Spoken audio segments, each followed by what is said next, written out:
This topic is electrical capacitance. हमारी electrical science में या फिजिक्स में कुछ एक पैसिव कंपोनेंट्स हैं, जैसे कि 10th क्लास में आपने स्टडी किया रेजिस्टेंस। रेजिस्टेंस क्या करता है? करंट को अपोज करता है। चार्ज कैरियर्स फ्लो ना हो इसलिए हम रेजिस्टेंस लगाते हैं। सेकंड कंपोनेंट है हमारा कैपेसिटेंस, जो हमने अभी इस चैप्टर में स्टडी करना है। एक हमारा थर्ड पैसिव कंपोनेंट है इंडक्टर, जो हम 6th चैप्टर में स्टडी करेंगे। सो बेसिकली अब अगर हमने कैपेसिटेंस को समझना है तो एक इसकी जो बहुत सिंपल डेफिनेशन जो कैपेसिटेंस की है वो ये है, electrical capacitance of a conductor is related to its ability to store the electric charge. It means जैसे रेजिस्टेंस हमारा करंट को अपोज करता है, कैपेसिटेंस क्या करता है? चार्ज स्टोरिंग डिवाइस है, ये चार्ज को स्टोर करता है। सपोज एक एग्जांपल लेते हैं, ये हमारा एक पॉजिटिव एक बॉडी है, पॉजिटिव चार्ज बॉडी है, और ये हमारा इन्फिनिटी पर एक यूनिट पॉजिटिव चार्ज है। तो हमने इलेक्ट्रोस्टैटिक पोटेंशियल में स्टडी करा था कि अगर इस इन्फिनिटी पे यूनिट पॉजिटिव चार्ज को अगर हम यहाँ पे इस पॉइंट तक लेके आते हैं जहाँ पे हमने पोटेंशियल कैलकुलेट किया था, तो हमें कुछ ना कुछ वर्क करना पड़ा था। तो अब ये जो चार्ज है हमारा पॉजिटिव है, ये भी पॉजिटिव चार्ज है, तो इन दोनों के बीच में रिपल्शन होगा, फिर भी हम इस चार्ज को, इस यूनिट पॉजिटिव चार्ज को यहाँ तक लेके आते हैं। तो फिर हमारा वो जो वर्क डन है किस फॉर्म में स्टोर हो जाएगा इस बॉडी में? पोटेंशियल में। तो पोटेंशियल का फॉर्मूला आपने स्टडी किया था, V = W/Q।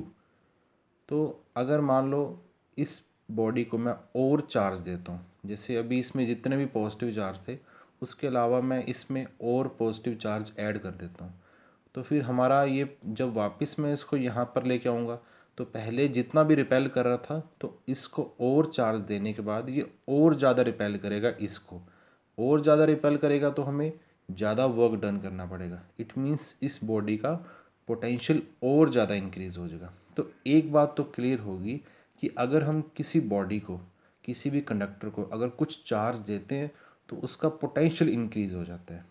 तो इस क्राइटेरिया को ध्यान में रखते हुए हम इसको स्टडी करेंगे।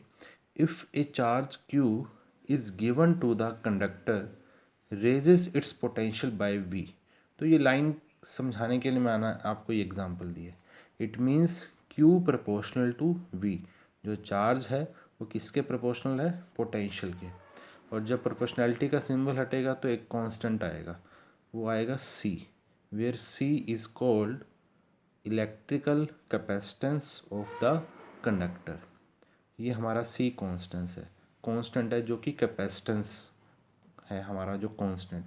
तो इस फॉर्मूले से हमारा C कितना हो जाएगा? Q/V। इसको हम कैपेसिटी भी कह सकते हैं, कैपेसिटी ऑफ कंडक्टर या इलेक्ट्रिकल कैपेसिटेंस, क्योंकि ये चार्ज स्टोरिंग डिवाइस है। So capacity of a conductor as the ratio of charge given to the conductor to the rise in its potential. So C = Q/V। Ohm's law जब हमने study करा था उसमें भी starting concept यही था, V proportional to I, then हमारा V = IR, उसमें रेजिस्टेंस आया था R = V/I। सिमिलरली चार्ज और वोल्टेज के बीच में रिलेशन एस्टेब्लिश कर रहा है इलेक्ट्रिकल कैपेसिटेंस। जैसे रेजिस्टेंस की ऐसा यूनिट ओम होती थी, उसी तरह कैपेसिटेंस की यूनिट होती है फैरेड। और 1 फैरेड की डेफिनेशन अगर हमने फाइंड आउट करनी हो तो ये 1 कूलम/1 वोल्ट, जिस तरह से हम 1 ओम की डेफिनेशन फाइंड आउट करते थे। A conductor is said to have a capacity of 1 farad when a charge of 1 coulomb raises to its potential by 1 volt. 1 कूलम/1 वोल्ट। तो चार्ज को हमारा जो कैपेसिटेंस है या कैपेसिटर बोल सकते हैं, तो उसकी ये भी कुछ यूनिट्स होते हैं, यानी कि 1 माइक्रो फैरेड। अल्टीमेट यूनिट तो फैरेड ही है, micro stands for 10⁻⁻⁶, nano farad 10⁻⁹ farad. C का फॉर्मूला हमारे पास क्या होता है? Q/V। इस रिजल्ट से या ये डायरेक्ट आप लिख सकते हो। और हमारा पोटेंशियल डिफरेंस का फॉर्मूला होता है वर्क डन अपॉन चार्ज। ये चार्ज ऊपर चला जाएगा तो Q² अपॉन W आ जाएगा। ये यूनिट तो इसकी फैरेड रहेगी। ये हम काम इसलिए कर रहे हैं ताकि हम इसका डायमेंशन फार्मूला कैलकुलेट कर सकें। क्यू का डायमेंशन फार्मूला होता है current into time, ampere into T का स्क्वायर, और वर्क डन का ये MLT फॉर्मूला है। वीडियो पॉज करके आप इसको चेक कर सकते हो। रेजिस्टेंस का सिंबल तो आप जानते ही हो, ये हमारा कैपेसिटर का सिंबल है।